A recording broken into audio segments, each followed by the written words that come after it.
Hello friends, तर आज मी तुम्हाला इथे केळीचा शिरा कसा करायचा ते दाखवणार आहे. तर इथे मी 1 चमचा तूप घेतलेला आहे. तर त्याच्यानंतर मी याच्यामध्ये ड्रायफ्रूट्स टाकणार आहे. तर इथे मी काजू आणि बदाम घेतलेले आहेत. इथे मी 5-6 काजू आणि बदाम घेतलेले आहेत. ते आपल्याला लालसर होईपर्यंत परतून घ्यायचे आहेत.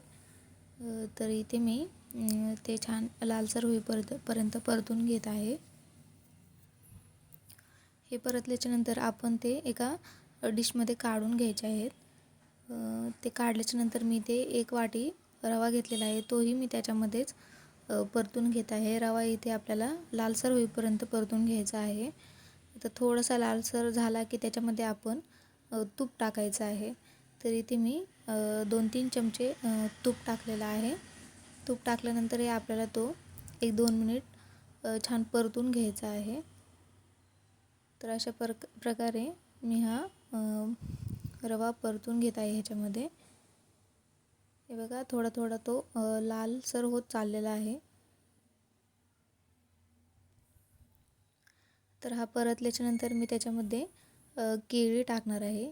तर हे बघा, अशा प्रकारे मी त्याच्यामध्ये इथे 2 केळी घेतलेली आहेत मी, ती त्याच्यामध्ये टाकलेली आहे. आपल्याला त्याच्यामध्ये ती मिक्स करून घ्यायची आहेत. केळी मिक्स झाल्यानंतर मी त्यामध्ये 1 वाटी दूध टाकणार आहे. तर तुमच्याकडे दूध अवेलेबल नसेल तर तुम्ही पाणीही टाकू शकता. तर अशा प्रकारे मी ते 1 नाही 2 वाटी दूध टाकलेलं आहे. तर दूध टाकल्यानंतर आपण थोडंसं 5 मिनिट त्याला वाफेवर शिजून द्यायचं.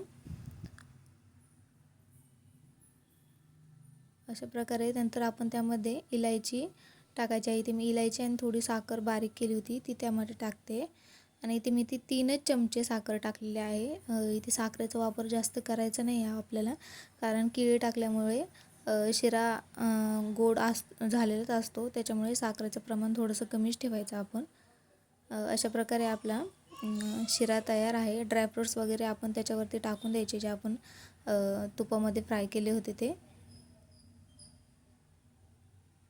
तर अशा प्रकारे आपला शिरा तयार आहे.